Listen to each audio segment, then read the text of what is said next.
हो गया डन।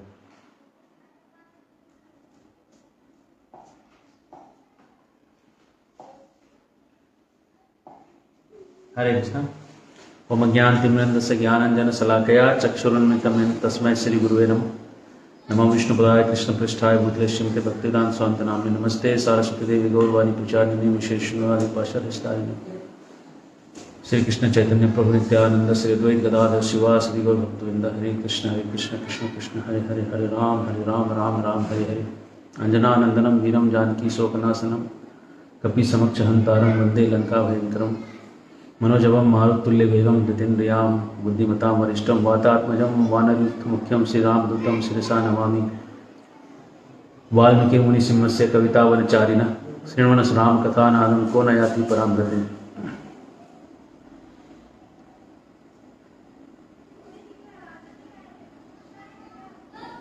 हरे कृष्णा। तो राम कथा के इस तीसरे सत्र में आपका स्वागत करते हैं गुरुकुल आचार्य ट्रेनिंग कोर्स के आचार्यों को, जो अपकमिंग आचार्य हैं।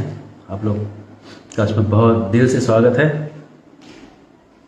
आज की जो हम कथा सुना रहे हैं आपको, इसमें परंपरा सिस्टम के बारे में थोड़ा बताएंगे कि राम कथा आई कैसे, कथा कोई भी चीज कथा जो है वो आती कैसे है, इसके बारे में थोड़ा बताएंगे। कोई भी ज्ञान जो है ना, ज्ञान लेने के दो तरीके हैं, एसेंडिंग और डिसेंडिंग। दो तरीके से ज्ञान लिया जाता है। ये थोड़ी राम कथा आपको अलग लगेगी, लेकिन सिद्धांत बोलिए चित्त न करे आलस, यहां है ते कृष्ण न लागे सुदृढ़ मानस। सिद्धांत में आलस करिएगा, कृष्ण में मन नहीं लगेगा। जिनका सिद्धांत ठीक नहीं है उनको कृष्ण में मन नहीं लगेगा। एक बार एक व्यक्ति जप कर रहा था, प्रभुपाद जी को कहता है कि मैं जब जप करता हूं तो मुझे लाल सूर्य उगता हुआ दिखता है। तो प्रभुपाद जी ने बोला जप करते रहो, सूर्य दिखना बंद हो जाएगा। एक व्यक्ति ने कहा जब मैं जप करता हूं मुझे झटके लगने लगते हैं करंट के, ऐसा लगता है कि पूरे शरीर में किसी ने करंट लगा दिया है। तो प्रभुपाद जी ने बोला जप करते रहो, झटके लगने बंद हो जाएंगे। जब तक आप सिद्धांत के ऊपर नहीं चलोगे तब तक आपका मन आपको ठगेगा अनेक अनेक प्रकार से, कभी झटके लगा के, कभी सूरज दिखा के, है ना, कभी राम बन के कभी श्याम बन के चले आना प्रभु जी चले आना। तो परंपरा सिस्टम के बारे में बता रहे हैं। ज्ञान दो तरीके से लिया जाता है, एक है नीचे उतरने का तरीका, उतरने का तरीका, और एक है चढ़ने का तरीका। चढ़ने के तरीके में आप अभी यहां पे हैं, आप मूर्ख हैं और आप यहां पे विद्वान हैं। उतरने के तरीके में यहां से एक विद्वान होता है, मूर्ख तो आप यहां भी हैं। वो व्यक्ति आपको यहां पे ज्ञान देता है। ये सब चढ़ने वाले तरीके में जो है, ये खुद से पता लगाते लगाते लगाते यहां तक पहुंच गए। उतरने वाले तरीके में एक आदमी है वहां से, वो सीधा उसको बता देता है। जैसे कि प्रभुपाद जी कहते थे कि अगर आपको पता करना है कि आपके पिता कौन है, तो आपके दो तरीके, उतरने का तरीका और चढ़ने का तरीका है कि ब्लड टेस्ट करने का, सबके डीएनए टेस्टिंग करेगा। दुनिया में जितने लोग हैं सबका टेस्ट करने का, जिसका डीएनए आपसे मैच हो गया वो आपका पिता है। ये पहला तरीका, ये तरीका है, ये तरीका। और डीएनए टेस्टिंग करने में मान लो एक डीएनए में टेस्ट करने में मतलब 5 ही मिनट लगेंगे। तो दुनिया में कितने लोग हैं? 700 करोड़ लोग हैं, जिसमें अगर आप 100 करोड़ आदमी का भी टेस्ट करिएगा तो आपको 500 करोड़ मिनट लगेगा। 500 करोड़ मिनट आप जीजिएगा नहीं, तो ये तरीके से आप कभी अपने पिता तक नहीं पहुंच पाएंगे टेस्ट करते करते, है ना। पहुंच पाइएगा इस तरीके से। उतरने का तरीका है, माँ को पूछो विश्व विद्वान कौन है? माँ। वो बता देंगे, वो बताते हैं तुमको पता चल जाएगा कि पिता कौन। ज्ञान लेने के दो रास्ते हैं, उतरने वाला रास्ता, चढ़ने वाला रास्ता। तो ये जो शास्त्र का जो तरीका है वो उतरने वाला रास्ता है। इस रास्ते से ज्ञान आता है शास्त्र, बहुत फास्ट आ जाता है। यहां पे ऊपर बैठे हुए हैं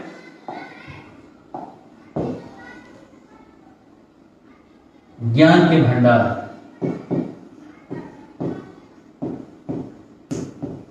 यहां पे बैठे हैं गुरु,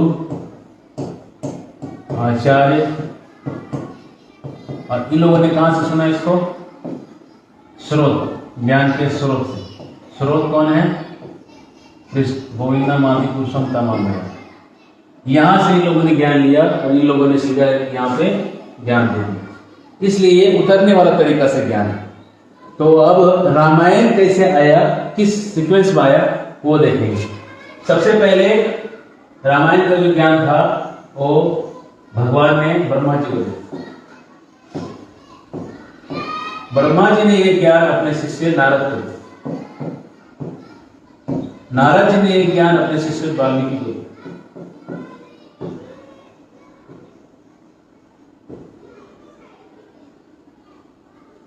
अब वाल्मीकि जी के बारे में कहते हैं पहले डाकू थे, पहले लोगों का सर काटते थे, फिर जाके वो एक दिन नारद को मिले, फिर वो संत बन गए।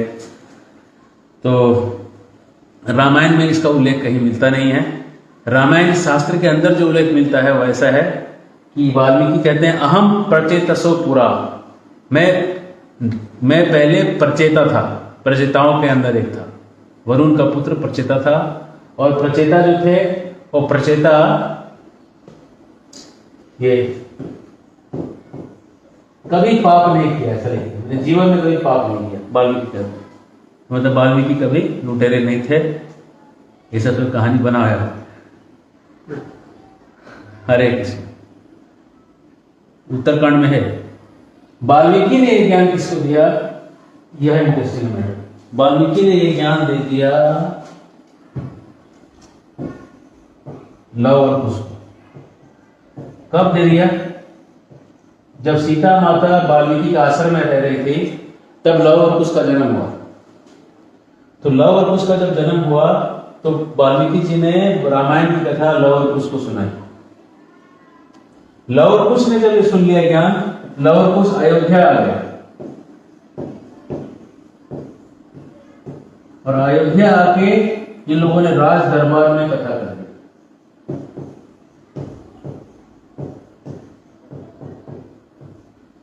राज दरबार में जो उन्होंने कथा कहा तो वहां पे राम ने सुन लिया।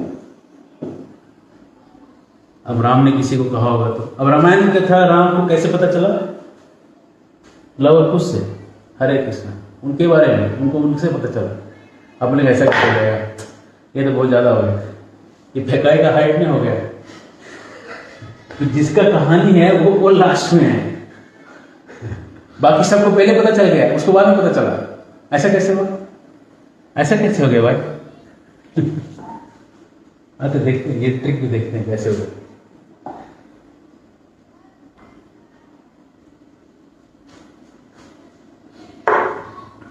कहते हैं एक बार वाल्मीकि मुनि सोच रहे थे, कल हमने देखा कि सवाल करते हैं नारद से कि ऐसा जो है ऐसे व्यक्ति के बारे में बताइए जिनके अंदर सारे गुण हों, जो इनसे देवता भी उनसे डरें, जो जिनके अंदर न्याय खड़ा हो। तो नारद जो है उनको जो है रामायण की कहानी बता देते हैं। बहुत शॉर्टकट में 5 मिनट के अंदर उनका रामायण खत्म हो जाता है। 2 चैप्टर में, इतने से 2 चैप्टर इसके अंदर, इस रामायण में बस 2 चैप्टर, मतलब समझ लीजिए इतने से में पूरा रामायण खत्म हो जाता है। इतने से उनका रामायण। अब नारद मुनि इतना रामायण करके निकल गए, वाल्मीकि ने रामायण सुन लिया। वाल्मीकि जी कहते हैं रामायण तो सुन लिया, अब वो जा रहे थे नदी में नहाने के लिए, तभी उन्होंने देखा कि पक्षी का एक जोड़ा घूम रहा है वहां, और एक बहेलिये ने एक तीर चलाया और पक्षी के जोड़े को सीधा जाकर लग गया, दोनों मर गए उधर ही। और जैसे मरते हुए पक्षियों को देख के उनके अंदर बड़ा आह लगा और बोले, रे निषाद, जिसने भी किया है उसको जिंदगी में कभी उसको शाश्वती समा, उसको प्रतिष्ठा ना मिले। मां निषाद अगमा त्वाम शाश्वती समा, हे निषाद तुझे जन्म जन्म तक तू सड़े नरक में जाके। इतना बड़ा श्राप मारा, एक पक्षी को श्राप मिला जन्म जन्म सड़ने का। उनको खुद खराब लगा, इतना श्राप, इतना बड़ा श्राप हम कैसे दे दी। अब आके अपने आश्रम में बैठे, मन खराब था, तब आ गए ब्रह्मा जी। ब्रह्मा जी आके कहते हैं आप काहे इतना खराब मन खराब किए। जिस लय में आप श्लोक निकाले हैं, मां निषाद शाश्वती त्वम अगमा, इसी लय में नारद के जो 2 चैप्टर है उसको 500 चैप्टर कर दीजिए, बड़ा कर दीजिए उसको। इसी लय में कंपोज करते जाइए, लिखते जाइए, पूरा रामायण लिख दीजिए। तो कोई बोलेगा फेंकना नहीं हो जाएगा 2 चैप्टर को 500 चैप्टर करने का मतलब। तो कहते हैं आप जब ध्यान करिएगा आपको हाथ में रखे आंवले के जैसा रामायण दिखेगा। मतलब रामायण जब आप लिखिएगा कि आज किष्किंधा के पेड़ों में आम लग गए हैं, आप ऐसे तोड़िएगा जाके तो टूट जाएगा, और खाइएगा तो पेश जाएगा। मान लो रामायण में कोई बंदर है, आप पकड़ लीजिएगा उसको तो पकड़ा जाएगा, तो फिर आगे नहीं बढ़ पाएगा। समझ रहे हैं? रामायण के अंदर आप प्रवेश कर जाइएगा, आपको ऐसा शक्ति दे रहे हैं। बहुत बड़ा शक्ति है, त्रिकालदर्शी का शक्ति। ये शक्ति दे दिया उन्होंने। ये शक्ति लेने के बाद वाल्मीकि जी ने आचमन किया, ध्यान किया, और रामायण दिखने लगा उनको, जैसा बोला था वैसे दिखने लगा। और उसके बाद उन्होंने लिखना चालू किया। 500 श्लोक, 500 चैप्टर, 24,000 श्लोकों में पूरा रामायण बड़ा कर दिया उन्होंने। कहाँ थोड़े थोड़े से 50-50, 100-150 श्लोक थे, कुछ 100 श्लोकों को उन्होंने 24,000 श्लोक बना दिए। 24,000 श्लोक बनाने के बाद अब इतना श्लोक सिखाएं किसको। तो ये जो लव और कुश के आश्रम में घूम रहे थे, उन्होंने उनको बिठाया, 24,000 श्लोक सुना दिया। और ये दोनों इतने मेधावी थे कि एक बार सुनकर उन्होंने पूरा याद कर लिया, दोबारा सुनने की जरूरत नहीं थी। तब इन लोगों को बिठाया गया कथा करने के लिए उनके आश्रम में ही। और लव और कुश आश्रम में कथा करने बैठ गए, सारे ऋषि लोग वहां घेर के बैठ गए, वहां सीता और सब लोग वहां बैठ गई। आज दोनों बैठ के कथा कर रहे हैं, जैसे कि इनको सब मालूम है रामायण के बारे में। उनको ये नहीं मालूम कि वो कौन है, उसको छोड़ के उसको सब मालूम है। उसको ऐसे कभी कभी कथाकार को लगता है कि मेरे से ज्यादा किसी को पता नहीं, लेकिन भगवान हंसते हैं, बेटा तेरे को ये पहले पता नहीं कि तू कौन है ना। हमको ये पता नहीं कि हम कौन है, जीव कौन है। हमको लगता है दुनिया को हम ज्ञान देने वाले हैं। ये दोनों बैठ के ज्ञान दे रहे हैं, सब साधु संत वाह वाह वाह वाह कर रहे, ज्ञान सुन रहे। कोई उनको जनेऊ दे रहा है, कोई उनको मेखला दे रहा है बांधने के लिए, होता है ना सर पे बांधने के लिए, कोई उनको कमंडलू दे रहा है पानी पीने के लिए। देखिए संत लोग जो गिफ्ट देते हैं ना, कोई बहुत बड़ा गिफ्ट नहीं मिलता है। तो कोई आश्रम में जाएगा, सोचेगा कि हाँ बहुत बड़ा गिफ्ट मिलने वाला है, बहुत बड़ा धोखा खाएगा। दाम्पत्य कलहे, दाम्पत्य में अगर कलह हो, अजय युद्धे, बकरियां अगर युद्ध करें, प्रभाते मेरी गरम बने, सुबह सुबह अगर बादल गड़गड़ गड़गड़ गड़गड़ गड़गड़ करें, और मुनि श्राद्धे, मुनियों का अगर फेस्टिवल हो कि आज बहुत बड़ा फीस्ट चाहिए खाने के लिए, देखिए कि उधर आलू और मीठा आलू पकाया हुआ है, बोलिएगा अरे खाना क्या है, बोले आलू है ना, और स्वीट मीठा आलू है, खाइए आनंद में रहिए, इसको खाने से शरीर में अनेक लाभ है। वो आपको लाभ गिनाते बैठेगा। कई बार हमारे भक्त लोग जाते हैं कहीं, तो सामने वाला उसके खाने के लाभ बताता है, बेचारा रोते रोते खाता है। एक बार हम एक आश्रम से हम लोग सब ब्रह्मचारी लोग गए थे एक गृहस्थ के घर में खाने के लिए। तो माता जी जो थी वो कह रही थी, उसके 2 बच्चे थे, इन दोनों को ब्रह्मचारी बना दीजिए। ठीक है। हमारे जो शिक्षा गुरु थे वो भी गए हुए थे, तो वो बगल में बैठे थे, और खाना जो आया था उसमें ना मसाला था, ना तेल था, ना मिर्ची थी। तो मैं तो ऐसे ऐसे खा रहा था, मैं सोचा कि कहाँ हम गुरु जी के चक्कर में फंस गए। वो खुद तो बोला वो खा लेते हैं, हमको भी खिला देते हैं। और खा के मैं ऐसा सोच सोच के निकला। जब मैं निकला तो मैं बोला, प्रभु जी आज के बाद आप आपको मतलब हम इतना ही निवेदन करते हैं, हमको मत लाइएगा आपके साथ कहीं खाने के लिए विशेष तौर से। बोले है सी even the food was not good, you know, I was feeling so, no chili, no salt. हम क्या इनको भी अच्छा नहीं लगा। तो मुनि के जो कभी कभी कुछ गृहस्थ लोग ऐसे होते हैं कि वो तो ब्रह्मचारी आश्रम के भी हद पार कर देते हैं, उसमें जो कुछ मसाला मिलता है उनके घर वो भी नहीं मिलता है। तो लवर कुछ वहां जब ऐसे कर रहे थे, उनको बहुत सारे गिफ्ट दिए गए, और जब वो गिफ्ट मिले तो फिर अंतिम में कुछ साधु लोगों ने केवल आशीर्वाद दिया, कल्याण कल्याण।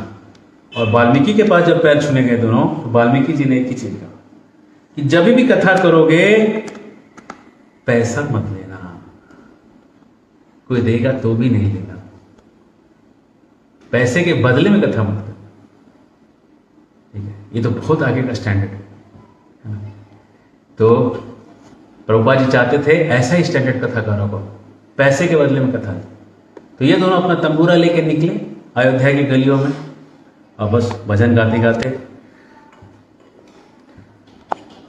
पीड़ पड़ी जब भगत पुकारे, दूर करो प्रभु दुख हमारे, दशरथ के घर जन्मेरा। राम सिया राम जय जय राम। स्वामी मुनीश्वर आए, दशरथ भूप से वचन सुनाए, संग में भेजे लक्ष्मण राम। राम सिया राम जय जय राम। राम सिया राम जय जय राम।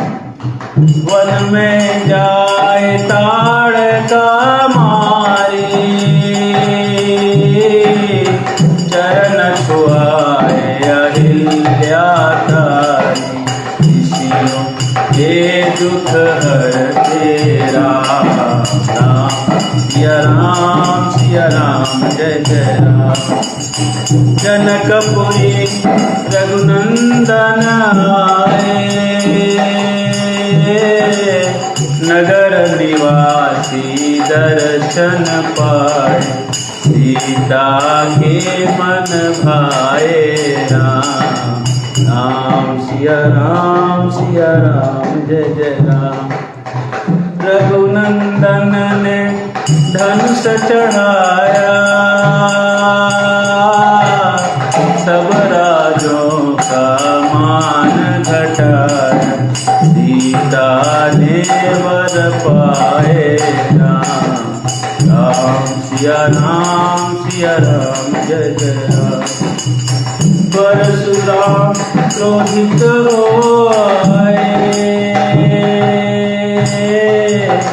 जब दुष्ट भूप मन में हर्षा, जनक राय ने किया प्रणाम। राम सिया राम जय जय राम। राम सिया राम जय जय राम। बोले लखन सुनो मुनि ज्ञानी, संत नहीं होते अभिमानी, जी वाणी बोले राम। राम सिया राम जय जय राम। लक्ष्मण वचन ध्यान मत दीजो, जो कुछ दंड दास को दीजो, धनुष तोड़ैया मैं हूँ राम। राम सिया राम जय जय राम। राम सिया राम जय जय राम। राम सिया राम जय जय राम। राम सिया राम जय जय राम। दोनों भाई कीर्तन करते हुए तंबूरा बजाते हुए घूम रहे हैं रामायण गाते गाते, और भरत के जो भैया हैं श्री राम जी की नज़र ये दोनों लड़कों पे पड़ती है, रास्ते से भजन गाते हुए चल रहे हैं। तो उन्होंने भरत को कहा जरा जाके उनको बुलाओ। दोनों को बुलाया गया, दोनों को बुला के अंदर बुलाया गया, राज दरबार में उनको बिठाया गया। भगवान राम ऊपर बैठे हैं, एक बीच का एक आसन उनको दिया गया, और उस आसन पे सामने सब पहले रानियां बैठ गई, कौशल्या, सुमित्रा सब बैठ गई, कैकेयी और पीछे श्रुतकीर्ति, सब लोग हैं वहाँ पे। भरत जी हैं, लक्ष्मण जी हैं, केवल एक व्यक्ति नहीं वहाँ पे, सब लोग बैठ गए हैं। जान रहे कौन एक व्यक्ति नहीं है वहाँ पे? एक व्यक्ति कौन नहीं? हाँ, सीता जी ने। और ये कहते हैं, ये जो कथा करने लगे, कथा करते समय भगवान कहते हैं, रूप लक्ष्मण संपन्नो मधुर स्वर भाषिनो बिंबा दिवो उत्थितो बिंबो राम देहा तथा परो। रूप और लक्ष्मण से संपन्न थे ये दोनों जो भाई थे, और कैसे दिख रहे थे? मधुर स्वर बोलने वाले थे, बिंब से बिंब निकले हैं, राम के शरीर से दो राम निकल गए हैं, ऐसा दिखाई पड़ रहा है। जैसे होता है ना आदमी की परछाई, उसको कहते हैं प्रतिबिंब, लेकिन ऐसा 3D अगर सेम टू सेम अगर आदमी खड़ा हो जाए सामने आके, तो उसको क्या बोलेंगे? शरीर से शरीर निकल गए। और समझ कंफ्यूजन होगा ना लोगों को। तो लोग कह रहे थे कि राम के शरीर से दो राम निकल गए, ऐसा दिख रहा है। ये दोनों राम दिख रहे थे, मिनी राम दिख रहे हैं, दो राम दिख रहे हैं, ditto to ditto same. Ram देहात तथा, राम के देह से, पंचमी विभक्ति राम देहात, राम के देह से दो राम प्रकट हो गए हैं, ऐसे दिख रहे दोनों। और दोनों राम के ऊपर बैठ के कथा कर रहे हैं, छोटे छोटे दो राम। ऐसे लग रहा है, लोग अरे ये राम से राम निकल गया, ऐसा लग रहा है। लेकिन योग माया की शक्ति ऐसी है कि राम से राम निकल गए इतना दिख रहा है, लेकिन किसी को ये डाउट नहीं आ रहा है कि राम के बच्चे। हरे कृष्ण। आप बोलेंगे ऐसा कैसे हो सकता है? एक हमारे ब्रह्मचारी है, तिरुपति मंदिर में ज्वाइन हुए, और उसके बाद उनके माँ बाप मिलने हैं। माँ बाप से बहुत डरते थे। माँ बाप आए प्रेसिडेंट के पास, बोले हमारा बेटा वापस करो। अब उन्होंने तिरुपति बालाजी को प्रणाम किया कि हे बालाजी, मेरी इज्जत बचा दो। उसको सेविंग कर लिया था, बाल छील लिया था, सफेद कपड़ा पहन लिया था। तो प्रेसिडेंट बोला ठीक है, आपको अपना बेटा वापस ले जाना तो ले जाइए। तो उन्होंने उसको बुलाया, इधर आओ। अंदर आया, बैठा। उसको देख के लोग पहचान ही नहीं रहे हैं कि उनका बेटा है। वो बैठ गया, बोला ये है क्या? बोला नहीं, ये तो नहीं। मां, सगी मां जिसने जन्म दिया है, वो उसको देख के बोल रही है नहीं। सगा बाप बोल रहा है ये नहीं। और दोनों चले गए। बिंबा बिंबो थो। राम के शरीर से राम निकले हैं, लेकिन किसी को लग नहीं रहा राम का बेटा है। जब इधर अभी हो सकता है तो तभी मिल सकता है। योग माया बड़ी शक्तिशाली चीज है। सामने दिख के भी आपको दिखेगा नहीं अगर भगवान नहीं चाहे आपको देखने। अंग्रेजी में कहते हैं your I won't see if your mind don't know. आपकी आंखें तब तक नहीं देखती जब तक आपके मन को पता नहीं हो चीज, है ना। जैसे कि अगर आपको ये दिखा दें तो आप कहिएगा करता है। अगर आप नहीं जानिएगा तो क्या बोलिएगा? कुछ नहीं, आपको पता नहीं है। और जिनको पता है करताल है, उनको ये पता है कि नहीं शुद्ध पीतल है कि शुद्ध कांसा, ये पता नहीं। कांसा जरूरी है कि पीतल जरूरी है, ये पता नहीं, है ना। इसका ये सेब अच्छा है, वो सेब अच्छा है, वो पता नहीं। तो किस चीज का करताल होता है, उसके लिए तो फिर मन में पता होना चाहिए कि कैसे पहचाना जाता है। जब तक वो पता नहीं तब तक आंख से देख के भी आपको पता नहीं चलेगा कि असली है कि नहीं। तो राम के शरीर से दो राम निकले हुए हैं, लेकिन किसी को डाउट नहीं आ रहा है कि ये राम के बच्चे। और क्या हो रहा है? ततस्तु तो राम वच प्रचोदिता वगायताम मार्ग विधान संपदा स चापि रामा परिषद गतः सनय बुभुर आसक्त मना बभुव। जब ये कथा चालू हो गई, धीरे से राम पीछे से आके नीचे बैठे अपनी ही कथा को सुनने के लिए। राम बैठ गए और कथा वहां चालू हो गई। अब यहां पे एक सवाल होगा, यहां पे आचार्य कोर्स वालों के लिए यहां पे एक पॉइंट है। धीरोदत्त एक क्वालिटी है नायक का। कोई हीरो है, उसके अंदर एक क्वालिफिकेशन होना चाहिए, धीरोदत्त, धीरो ललित, धीर ललित, धीरोदत्त। बहुत सारे से भगवान के लिए और ऐसे एक बड़े हीरो के लिए, महापुरुष के लिए एक गुण है धीरोदत्त। उसमें यह है कि अपनी बड़ाई कभी नहीं सुनेगा। धीरोदत्त का मतलब अपनी बड़ाई कभी नहीं सुनेगा। तो अगर राम को अपनी बड़ाई सुननी है तो राम क्या बोलेंगे? नहीं नहीं नहीं, वहां से उठ के चले जाएंगे, अपनी बड़ाई नहीं सुनेंगे। ये बहुत बड़े नायक का पहचान है। जैसे हीरो होता है ना, जैसे देखिएगा अगर आप महाभारत के पेंटिंग्स को देखे होंगे, उसमें देखिएगा जब द्रौपदी स्वयं वो हो रहा था, वस्त्र हरण हो रहा है, तो द्रौपदी ऐसे हाथ उठा रही है, साड़ी खींच रही है, दुशासन ऐसे खींच रहा है साड़ी, और जो उसके पति लोग हैं वो देख नहीं पा रहे, ऐसा कर रहे थे, सर घुमा रहे हैं वहां से। तो इसके जो हीरो का पहचान है कि जब किसी स्त्री पे ऐसा अत्याचार हो तो देख नहीं सकता आंख से, और दुष्ट का पहचान है उधर ही देखिए, समझ रहे हैं? तो धीरोदत्त का मतलब है कि अपनी बड़ाई वो सुन नहीं सकता। तो फिर राम कैसे बैठ गए उस कथा में, सवाल तो आ ही जाता है ना? राम कैसे बैठे उस कथा में जब उनके बारे में बता रहा था? और भगवान तो सबसे बड़े हीरो हैं, उनसे बड़ा हीरो कोई नहीं है। उत्तम श्लोक वार्ताया, भगवान को उत्तम श्लोक कहा जाता है, वो कैसे अपनी कथा में बैठ गए? तो धीरोदत्त गलत नहीं हो जाता? आइए आचार्यों की दुनिया में प्रवेश करते हैं। गोविंद आचार्य जी अपनी टीका में लिखते हैं, वाह सुंदर सुंदर आचार्य लोग टीका दिए हैं। उन टीकाओं से रसों के अंदर आप गोते लगा लगा के जीवन पार कर सकते हैं। कालम वसेत अखिला विधि उपदेश सारम, रूप गोस्वामी कहते हैं जितना समय मिला है इन आचार्यों के कमेंट्रीज को पढ़ पढ़ के रस ले लेके सब बर्बाद कर दिए। अब इति उपदेश सारम, ये सारे उपदेशों का सार है। इति उपदेश सारम, ये सारे उपदेशों का सार उपदेश है कि ये सब पढ़ते रहिए भाई। तो ये कह रहे हैं कि जो रामायण है उसमें अगर आप थोड़ा सा एनालाइज करिएगा, विभीषण आया रावण से पंगा लेके भगवान राम को शरणागति चला गया, भगवान राम ने उसको स्वीकार कर लिया, शरणागति देके उसको माफ कर दिया। उसने जो भी पाप किए थे रावण के साथ रह के, कहीं मुर्गा तुर्गा काटने में मदद किया होगा मांग के, या बोतल कम से कम खोल कर भी दिया होगा जबरदस्ती में, जब कुछ तो किया ही होगा, हल्का फुल्का जो भी पाप हुआ होगा वो सारे पाप उसके माफ हो गए, है ना? उसके साथ रह रहा था, कहने का मतलब गोविंद आचार्य जी कह रहे, मैं नहीं कह रहा हूँ कि विभीषण जो रावण के साथ रहते हुए कुछ पाप किया होगा तो पाप सब कट गए शरणागत लेने से। लेकिन सीता जी के साथ जो राक्षसियां रहती थी, हनुमान जी ने जब लंका जीतने के बाद बोले अब इनको मार देते हैं, तो सीता जी बोली नहीं, चाहे पापी हो चाहे कोई हो हमको माफ कर देना चाहिए। तो राक्षसियों ने तो शरणागति भी नहीं दी थी, फिर भी सीता जी ने माफ कर दिया।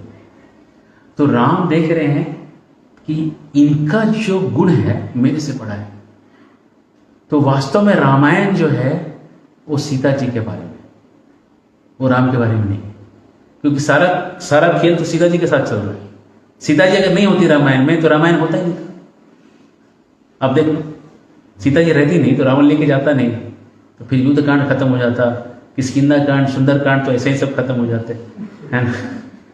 अरण्य कांड में भी अकेले घूम के थोड़ा लौट जाते, छोटा सा होता, सबसे बड़ा तो युद्ध कांड है ना। तो रामायण के जो मेन नायक नायिका है वो सीता जी। तो सीता जी ऐसे कहा गया है, मराठी में कहते हैं कि रात्रि दिवस कहते हैं कि संस्कृत में कहते हैं और मराठी में भी एक ऐसा एक मन है कि शाम में स्त्री का प्रसंग सुनिए और सुबह जुए का प्रसंग सुनिए और जीवन सफल करिए। ले अरे सुबह जुए का प्रसंग सुनिए, शाम में स्त्री का प्रसंग, ये क्या है? तो जुए का प्रसंग का मतलब है क्या है? महाभारत। सुबह महाभारत सुनिए, वो दुनिया जीना है तो महाभारत सुनिए, दिन भर में महाभारत का काम आएगा। और रात में स्त्री का प्रसंग मतलब रामायण सुनिए, जिससे कि आपको पता चलेगा कि भगवान कौन है। तो रामायण जो है स्त्री का प्रसंग है, सारे आचार्य लिखते हैं, दक्षिण भारत से उत्तर भारत के सारे आचार्य कुछ लिखते हैं। तुलसीदास जी कहते हैं जनक सुता जग जननी जानकी, अतिशय प्रिय करुणा निधान की, ताके जुग पद कमल मनाऊं, जासु कृपा निर्मल मति पाऊं,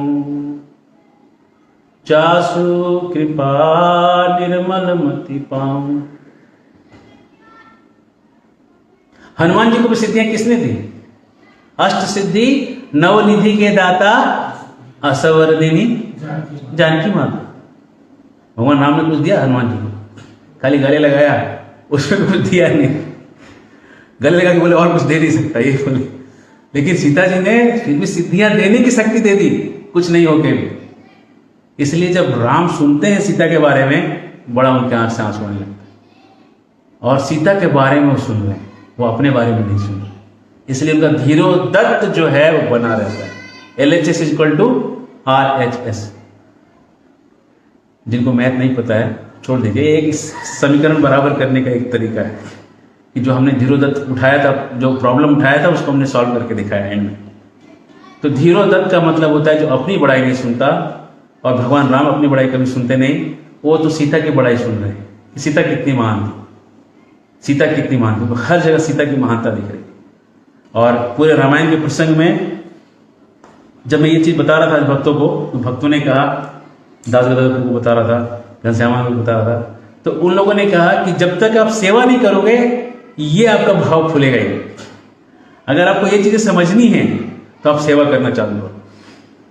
बिना सेवा किए ये चीज़ें नहीं हो सकती, ये भावों में आपका प्रवेश नहीं हो सकता। आचार्यों ने लिखा है वो आपको पता भी नहीं चलेगा कि आचार्यों ने कोई ग्रंथ लिखा है।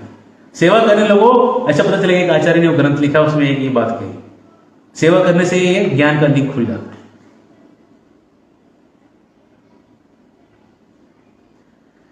और इसमें एक शब्द है बुभूषया सक्त मना बभुव। बुभूषया करके एक शब्द है इसी श्लोक में।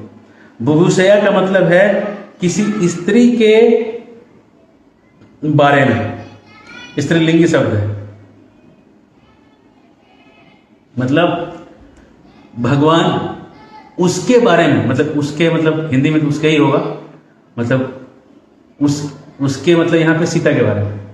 छोटा रहेगा तो उसकी बोल सकते हैं या उसका बोल सकते हैं, लेकिन क्योंकि सीता जी बड़ी हैं हमसे इसलिए उनके बारे में, है ना।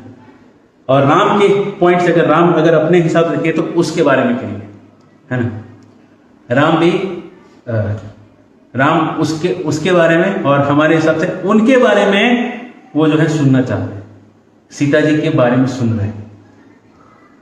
जनकपुर गए सीता को मिलने के लिए, है ना। अहिल्या उदार हुआ सीता के मिलने के समय। सीता से सारी कहानियां कनेक्टेड आप देखिए। अगर सीता जी वहां नहीं रहती तो अहिल्या उद्धार भी नहीं होता, उधर जाते ही नहीं, है ना। तो सारे जो उद्धार हुए, विश्वामित्र मुनि जो हैं वो कह रहे थे कि वशिष्ठ ने इनका नाम राम रखा है। तो वशिष्ठ और विश्वामित्र हमेशा कंपटीशन करते थे कि कौन बड़ा है, कौन बड़ा है, कौन बड़ा है।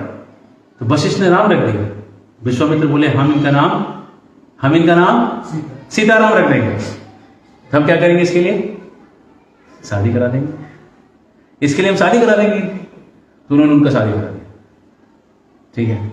तो विश्वामित्र का पूरा, अगर आप देखिएगा पूरा जो कहानी का जो खिंचाव है कि इनका विवाह हो जाए, है ना, इनका विवाह हो जाए और सीताराम बन जाए। तो देखिएगा बालकांड तो इतना ही सा है, उसके बाद तो पूरा सीता जी वहां से चालू हो जाती है ना। तो इसलिए ये जो महिमा है ये सीता जी की महिमा है। और भगवान ही बैठ के सुन रहे हैं और लव को सुना रहे बैठ के, और सब लोग मंत्रमुग्ध होकर सुन रहे हैं। और राम कब बगल में बैठ के आके किसी को पता ही नहीं चला। वास्तव में ऐसा होता है कि सब लोग राम को देखते रहते हैं और कुछ हो रहा है, हाँ भाई बदमाश था, इसको ये हुआ, वो सुनते हैं कान से, देखते रहते हैं राम कि तो राम ने क्या कहा। लेकिन आज क्या हो रहा है, कोई राम को नहीं देख रहा। आज सब लवर कुछ को देख रहे हैं, कथा सुन रहे हैं, आंसू बह रहे हैं, और राम को बगल में आके बैठ गए। किसके बगल में किसी को पता नहीं, किसी को पता नहीं वहां कौन कहां बैठा हुआ है। ये है राम कथा की महिमा और उसका आकर्षण। अब हम रामायण में आ जाते हैं।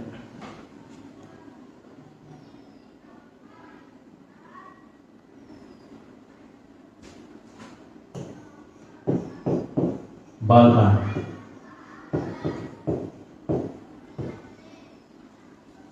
हमने 41 लेक्चर्स की सीरीज दी रखी है रामायण के ऊपर, और कथा का विस्तार उसमें ज़्यादा मिलेगा।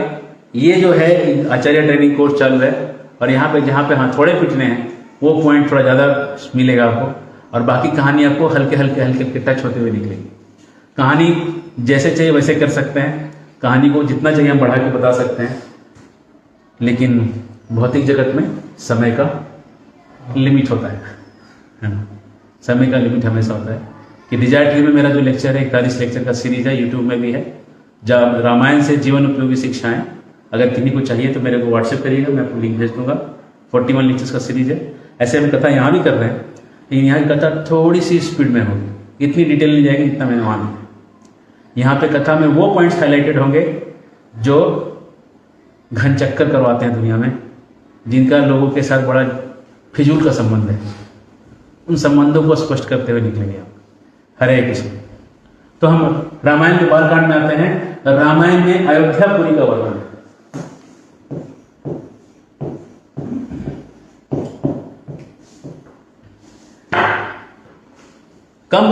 एक दक्षिण भारत के संत कंब मुनि हुए, उन्होंने लिखा है। और कंब मुनि जो रामायण लिखे हैं, कंब मुनि एक शूद्र परिवार से आते थे। जब उन्होंने रामायण लिखा तो वहाँ के ब्राह्मणों ने बहुत अपोज किया, ये रामायण सही नहीं है। और कहते हैं तमिल मुझे अब जो तमिल वाले समझ लें कि कंब का खटिया भी कविता कर सकता है। कंब के मैं बैठे हुए खटिया में तो रेंच नहीं आवाज आएगा, कुछ कविता निकलेगा। और उस कंब के रामायण का जो हिंदी अनुवाद है हमारे पास है, बिहारी लोगों ने कर रखा है। हिंदी अनुवाद इतना मीठा है कि अब लगता है कि तमिल सीख लिया जाए। वो इतना सुंदर मीठा है, बहुत ही मीठा है कंब रामायण। तो जब वो रामायण लिखा और रामायण लिख के वो जब ये सब वॉर हुआ तो मंदिर के अंदर में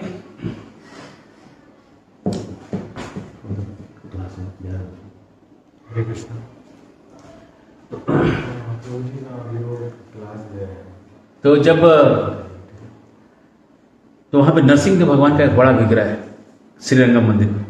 वो विग्रह से लग रहा था पत्थर फटने का आवाज आने लगा, ऐसा लग रहा था कि खड़ खड़ खड़ खड़ खड़ खड़ खड़, ऐसा लग रहा है बहुत पत्थर उत्तर फट रहे वहां से। सब लोग उधर देखने लगे और नरसिंह देव जो थे बैठे हुए ऐसे थे, ऐसे हिरण्यकश्यप को फाड़ते हुए। उन्होंने हाथ उठा दिया, विग्रह का हाथ उठ गया ऐसा, और भगवान बोले ये रामायण ऑथराइज है। और भगवान का ऐसा ही हाथ ऐसे रहे। और आज भी भगवान नरसिंह देव का हाथ ऐसे हो, कंब मुनि का। बोला कंब मुनि की जय। तो कंब रामायण में हम देखते हैं कि अयोध्या का वर्णन बड़ा सुंदर दिया हुआ है, वाल्मीकि रामायण से ज्यादा दिया हुआ है। अगर आपको अयोध्या का वर्णन सुनना है और काव्यात्मक दृष्टि से देखना है तो बड़ा एक मधुरता का जो स्वाद है, पढ़ लीजिएगा। हमारे यहाँ लाइब्रेरी में है, यहाँ भी आपको पढ़ सकते हैं। कहते हैं कि बादल दो तरह के होते हैं, शिव बादल और कृष्ण बादल। शिव बादल जो सफेद चमकीले होते हैं जिनमें पानी नहीं होता है, और कृष्ण बादल जिसमें पानी होता है।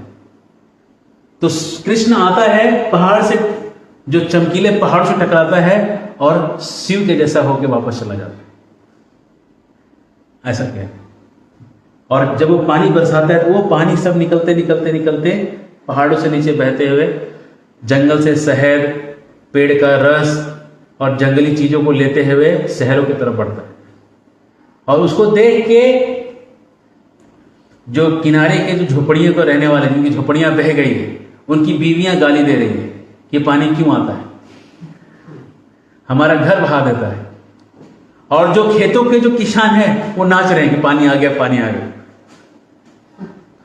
और पानी इतना आ गया, कहते हैं कि जब वो जोतने लगे तो जोतने के समय पत्थर निकल रहे हैं। पत्थर उठा के देख रहे हैं तो उसमें मोती है, सोना है, पुखराज है, मूंगा है, मोती है। ये लोग देख रहे हैं किसान लोग, उनको काम नहीं, उससे उनको मिट्टी चाहिए, उठा के फेंक दे।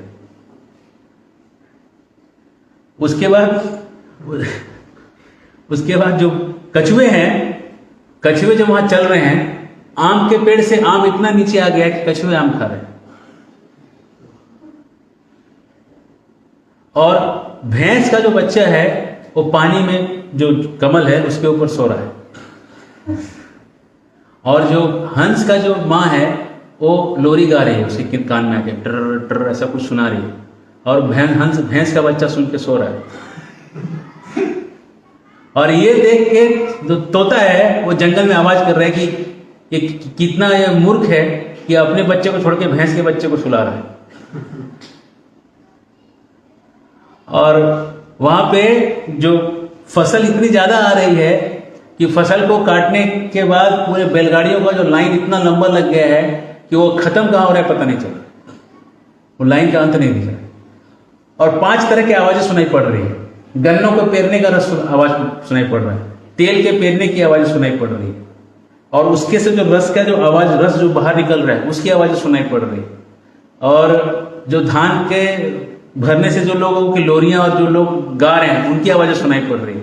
और जो बैलगाड़ियां चल रही हैं चर चर चर चर, उनकी आवाजें सुनाई पड़ रही है। मतलब बहुत ही संपन्नता है वहां पे। और वहां पे जो वीर लोग हैं वो लोग लड़ाई जो कर रहे हैं वो कैसे टेस्ट लेते हैं कि कोई वीर जो है सच में वीर हो चुका है, तो उसको पागल हाथी के साथ लड़ाया जाता है। और पागल हाथी को अगर एक हाथ से वो लड़के हरा दे तो उसको महावीर कहते हैं। और अगर वो और वो कहते हैं कि इतने जोर से लोग मारते हैं जमीन पे कि जमीन पूरे धंस जाती है, इतनी ताकत है वीरों की वहां पर। अयोध्या का नाम अयोध्या इसलिए है कि जो युद्ध में ना जीता जा सके उसको अयोध्या कहते हैं। कहते हैं वहां की स्त्रियां इतनी सुंदर है कि उनके दांतें उनकी इतनी चमकती है कि जब रात में स्त्रियां नाच के जब सो जाती है तो जो झाड़ू लगाने वाले जो लोग आते हैं वो जब देखते हैं तो जो मोती उठाते हैं गिरे हुए मोतियों को, उसको देख के कहते हैं इससे ज्यादा तो मेरे स्त्री की दांतें चमकती, मोतियों से ज्यादा चमकती हैं उनकी दांतें। और स्त्रियां दान देने में बहुत विश्वास करती हैं, हमेशा चाहती हैं कि कितना हम दान दें, कितना हम अतिथियों को खिलाएं, हमेशा इसके ही पीछे लगे रहते। और अयोध्या का नाम इसलिए अयोध्या है कि वहां पे ऑटोमेटिक मशीनें लगी हुई है सब तरफ, जो पत्थर और तीर चला सकती हैं।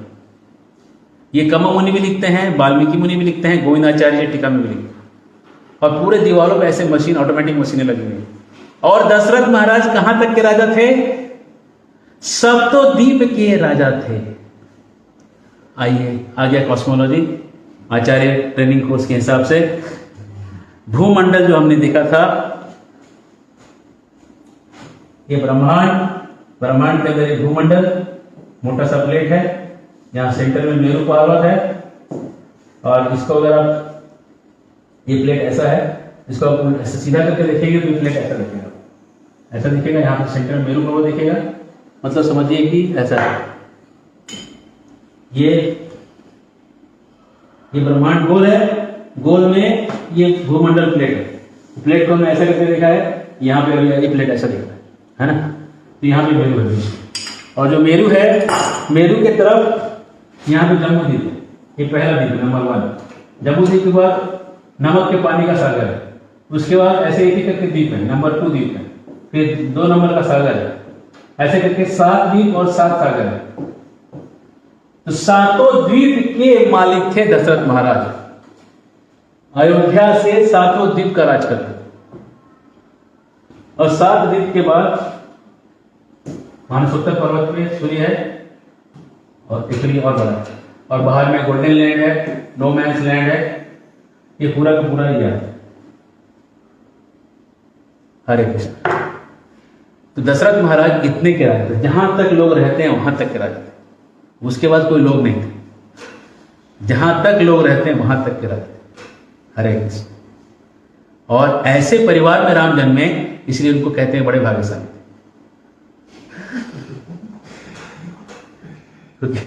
भगवान कृष्ण तो जो पैदा हुए थे, वो तो जो पैदा हुए थे तो जेल में हुए थे पहले तो बेचारे, वहां से हमको भागना पड़ा, रातों रात भाग के जाना पड़ा, वो भी जंगल में। आज जंगल में जो थे नंद महाराज, वो तो बस छोटे से गांव के मालिक थे, वृंदावन तो गांव था, और गोकुल था, गोकुल महावन सब गांव था, गांव और जंगल थे, वहीं रहा करते थे। तो अगर भाग में देखा जाए तो राम जो थे सब तो द्वीपों के मालिक थे, पैदा होते ही यहां तक के मालिक हो गए थे। हरे कृष्ण। अयोध्या जो नगरी थी, ये 12 बाय 3 योजन लंबी चौड़ी थी। योजन होता है 8 मील।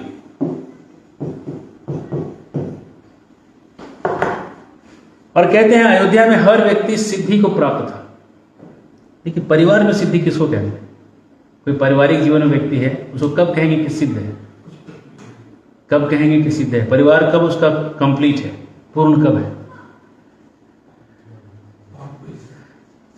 कहते हैं जब 2 बहुएं हों, 2 बेटियां हों और 2 बेटे भी हों,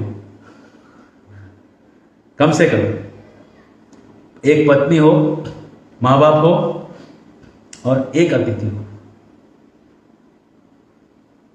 हरे कृष्ण। इतना कम से कम हो तो आपका परिवार सिद्ध है। पहले के जमाने में 4-5 बेटे होते थे, 2 बेटियां 3 बेटियां हुआ करती थी। और इतने सारे बेटियां हैं, शादी होके जाएंगी तो फिर कोई ना कोई तो आता ही रहेगा अतिथि, तो हमेशा कोई ना कोई अतिथि आते रहता था, है ना। अभी बेटा है एक या बेटी है एक, और वो रहती है लंदन में, अब उसका पति रहता है ऑस्ट्रेलिया में, न भाई है न बहन, कोई आता नहीं है मिलने के लिए, है ना। लोनलीनेस, बड़ा अकेलापन है। तो कलयुग के सारे परिवार तो असिद्ध हो जाएंगे इस हिसाब से। और अयोध्या की जो रचना है उसके अंदर मंत्रालय है, और मंत्री जो है उसमें 8 मुख्य मंत्री हैं। दृष्टि, जयंत, विजय, सिद्धार्थ, अर्थसाधक, अशोक, मंत्रपाल और सुमंत्र, ये 8 मंत्री वहां पे रह रहे हैं। और सुमंत्र जो है वो एक खास मंत्री है, जो बहुत ही निकट का मंत्री है सुमंत्र, और बाकी जो मंत्री हैं अलग अलग चीजों के मंत्री हैं। 2 संत रहते हैं वहां पे। अब समझिए इतने बड़े भूखंड का जो मालिक है उसके संत भी तो बहुत हाई लेवल के होंगे। तो जो ब्रह्मा जी के पुत्र हैं वशिष्ठ, वही उनके संत हैं, और वामदेव ये भी दोनों, और कश्यप, गौतम और मार्कंडेय ऋषि, ये लोग सब वहां रहा करते, राज पुरोहित हैं सब। और इसके इन सब के साथ वो वहां रहा करते थे। लेकिन दशरथ महाराज को एक चिंता थी। अब स्टोरी यहां से स्टार्ट होता है। नहीं, सारा कुछ बोलने के बाद बोलेंगे वाह क्या घर था। एक ही समस्या जो है सब समस्याओं को जन्म दे देती है आदमी को, बाकी कुछ अच्छा नहीं लगेगा। एक चीज, हिरण्यकशिपु के पास सब था, एक बेटा उसको लगता था नालायक, उसको लगता, और उसको लगता था कब सुधरेगा। अब पूरा उसका दिमाग में खाली वो बदमाश बेटा है, मेरा बेटा बदमाश है, वैष्णव बन गया, ये नारद वारद उसको सिखा दिए, उसका दिमाग धो दिए, कब सुधारेंगे, कब फिर से दारू पीना चालू करेगा, कब बर्बाद होगा। हिरण्यकशिपु की चिंता यही थी। दशरथ महाराज के पास सब था, सारे मिनिस्टर जो बोला सो कर देते थे, एकदम राज्य में व्यवस्था ठीक से बनाए थे, कोई कहीं से दुश्मन या किसी का कोई खतरा नहीं था। लेकिन एक ही चिंता थी, पायो जी मैंने राम रतन धन पायो जी मैंने वस्तु अमौलिक दी मेरे सतगुरु, भवसागर तर आयो पायो जी मैंने राम रतन धन पायो। उनके पास वो राम रतन नहीं था, पुत्र रत्न नहीं था उनके पास, बच्चा नहीं था उनके घर में, कोई खेलने वाला, कोई इतना सारा पैसा था लेकिन कोई वारिस नहीं था। एक बेटी थी तो उसको दान कर, उसको अपने दोस्त को दे दी, पालने के लिए भी दे, दत्तक दे दिए थे। उसका नाम था शांता, और वो रोमपाल उनका दोस्त है, उसके पास वो दे के रखे थे। और वहां भी जो है रोमपाल महाराज के यहाँ कुछ हुआ, वहां पे जो है अकाल पड़ चुका था। अब दशरथ महाराज सोच रहे हैं कि क्या किया जाए, और सवाल पूछते हैं कि बताइए क्या करें जिससे कि हमारे राज्य में, हमारे घर में पुत्र रत्न की प्राप्ति हो जाए। तो सुमंत्र के साथ बात करते हैं। तो सुमंत्र ऐसा करो, सारे संतों को बुला लो। सब संतों को बुला लिया गया और वहां प्रस्ताव रख दिया कि हमको पुत्र चाहिए, उपाय बताइए। तो सब लोग बोले कि इसके लिए तो उपाय ये है कि कोई अखंड ब्रह्मचारी खोजिए बहुत बड़ा, और वो आके यहाँ पे तपस्या करे, यज्ञ करे, तब आपको बच्चा हो जाएगा। तो बोले अब कहाँ से लाएंगे इतना बड़ा संत, मतलब अखंड ब्रह्मचारी नहीं बोले, बोले बहुत बड़ा संत लेके आइए। तो सुमंत्र बोले कि मुझे एक बड़े संत ने कहा था कि आपको पुत्र होगा। बोला अरे तुम पहले क्या नहीं बोला, लेकिन उसका तरीका भी बोला था। बोले तो पहले क्या नहीं बोला था, आप पूछे नहीं, आज पूछ रहे हैं ना। आप आज पूछ रहे हैं कि पुत्र कैसे होगा, तो हम आज में बताएंगे कि कौन कहा था। आप पहले कैसे बता सकते हैं, आपको नहीं चाहिए तो हम कैसे बताएंगे। मंत्री का मतलब मंत्र ना करे, पूछा गया तो बताए, एडवाइस नहीं देना है, पूछने पर बोलना है। तो कहते हैं कि आपका एक दामाद है। दामाद? बोले हाँ, आपकी जो बेटी थी उसका शादी हो गया, और आपका जो दामाद है उसको सींग है, सींग है, हिरण के जैसे सींग है। वो है विभांडक का बेटा। विभांडक जो थे, महर्षि विभांडक वो कश्यप के पुत्र थे। कश्यप ऋषि मरीचि के पुत्र, मरीचि ब्रह्मा जी के पुत्र, ब्रह्मा मरीचि कश्यप विभांडक। विभांडक के पुत्र थे। कैसे पुत्र हुए? तो विभांडक तपस्या करने बैठे थे और इंद्र को लगा कि ये इंद्र बन जाएगा, इसको हटाओ तपस्या से। एक अप्सरा भेज दिए। अप्सरा भेज दिए तो जो विभांडक थे वो उसके साथ, अप्सरा के साथ रहे। लेकिन जब बच्चा करने का बात आया तो अप्सरा जो है भाग गई। बोले हमको बच्चा नहीं करना। उनके वीर को उन्होंने एक क्या किया, हिरने में डाल दिया। तो विभांडक बहुत गुस्सा हो गए कि ये कैसी बात थी जो अपने बच्चे को भी नहीं मतलब जन्म दी। तो वो हिरनी के अंदर वीर गया और वीर से जब बच्चा निकला तो उसको एक सिंह थे, इसलिए उसका नाम पड़ा ऋषि, जो सिंह वाले थे, ऋषि श्रृंग, सिंह वाले ऋषि। अब वो उसको दूध नहीं, अब कैसे उसको बड़ा करेंगे, बड़ा मुश्किल। तो ऋषि जो है तपस्या करके कुछ उन्होंने ऐसा व्यवस्था किया, उसको किसी तरह से पाल पोस से बड़ा किया और मन में ठान लिया कि इसको स्त्री का मैं मुंह तक नहीं दिखाऊंगा। हमारे आश्रम में कचौरी नहीं बनेगी, खाली समोसा बनेगा, स्त्रीलिंगी चीज कुछ नहीं बनेगी, कोई पिंक कलर का कर्टेन नहीं बनेगा, सब सादा सादा रंग का होगा या गेरुआ रंग का होगा। तो इस तरह से उसको बड़ा किया जिसमें कि उसको कोई भी स्त्रियों के बारे में कोई जानकारी नहीं। और आश्रम ऐसे जगह रखा था जहां से 50 मील तक कोई स्त्री नहीं रही, 50 मील तक कोई एक स्त्री नहीं थी, ऐसे एक आश्रम था, गलती से भी स्त्री का गंध तक न मिले उसको। तो वहां पे पल के बड़ा हुआ। और रोमपाल महाराज जो थे उनके यहाँ पे अकाल पड़ गया था, तो उनको ये था कि भाई मेरा अकाल कैसे दूर हो। तो उनके ब्राह्मणों ने कहा कि एक अखंड ब्रह्मचर्य अगर आपके यहाँ आ जाए जिसने स्त्री को देखा तक नहीं है। तो बोले ऐसा कैसे हो सकता है, स्त्री को देखा तक नहीं, ऐसा ब्रह्मचारी कहाँ मिलेगा, कम से कम अपनी माँ को तो देखा हो। बोले नहीं, ऐसा ब्रह्मचारी चाहिए जिसमें माँ को भी नहीं देखा हो। बोले ऐसा कैसे, बिना माँ का ब्रह्मचारी कैसे हो सकता है। बोले है, ये विभांडक का बेटा है। तो बोले अच्छा अब आएगा कैसे। तो गणिकाओं को भेजा गया वहां पर लाने के लिए। तो गणिकाओं ने क्या किया, बाल बाल खोल के साधु का रूप ले लिया। अरे अलग निरंजन, अलग निरंजन, लड़कों का आवाज निकाल के पहुंच गए। तो वो बोले कि और उसमें विभांडक थे नहीं। तो बोले हाँ हाँ मुनिवर बोलिए क्या करें आपकी सेवा। बोले बस हमें फल खिलाओ, ये खिलाओ, वो सेवा करो, पैर दबाओ। और बेचारा बैठ के पैर दबा रहा है, फल खिला रहा है काट काट के। तो पूछ रहा है कि आपका शरीर हमसे अलग दिख रहा है। बोला तुम वहाँ का फल नहीं खाते हो, तुम वहाँ का आटा नहीं खाते हो, तुम वहाँ का पानी नहीं पीते हो। बोले कहाँ का, जहाँ से हम आए। अच्छा मैं भी आऊँ, एकदम चलो साथ में। फुसला उछला के उसको लेके गए, पहुँच गया रोमपाद के राज में पहुँच गया वो। जैसे वो नाव से पैर रखा, नदी से बाहर पैर रखा, उसके पैर टच होते ही काले बादल सब घूमने लगे और तेज बारिश चालू हो गई। और उसको जब राज दरबार में लेके गए, सब लोग उसको चरण धो के पिलाए, ऊपर बिठाए। रोमपाद महाराज संतों से पूछे इसके जो पिताजी आएंगे श्राप देंगे, उसका उपाय बताइए। वो सबसे बड़ा उपाय वो है।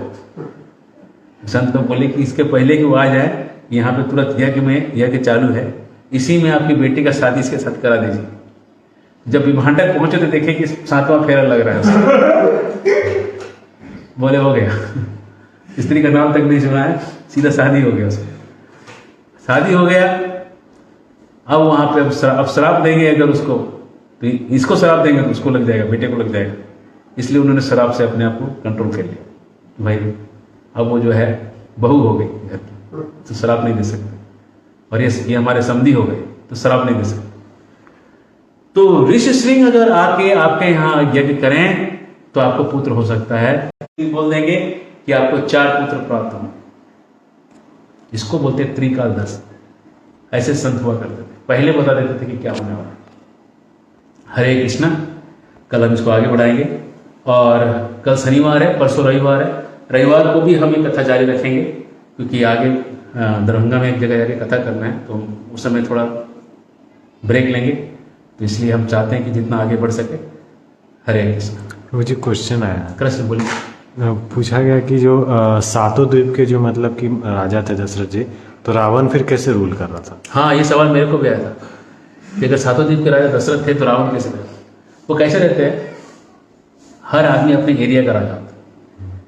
जब लंका उसको दे दिया तो लंका का उसका पावर उसके पास आ गया। समझ रहे हैं, सातों द्वीप आपके पास है, लेकिन सातों द्वीप में इसे कहते हैं ना कि माओवादी बेल्ट है, वहाँ गवर्नमेंट का कोई रूल नहीं चलता है। तो है तो ऐसे सब प्रधानमंत्री के अंदर में सब आता है, लेकिन माओवादी बेल्ट में प्रधानमंत्री का कुछ नहीं चलता है। वहाँ सीआरपीएफ के 100 जवान जाते हैं, उनको गोली मार देते हैं वो लोग किसी को सुनते नहीं है, वो लोग अपना राज चलाते हैं। तो वैसे माओवादी बेल्ट था वो, लंका जो था वो अपना उनका राज्य चलता था। कुछ कुछ एरिया में वो लोग प्रभावित होते थे कुछ समय के लिए, कुछ एरिया में वो लोग इधर नहीं आते थे, ये लोग उधर नहीं जाते थे।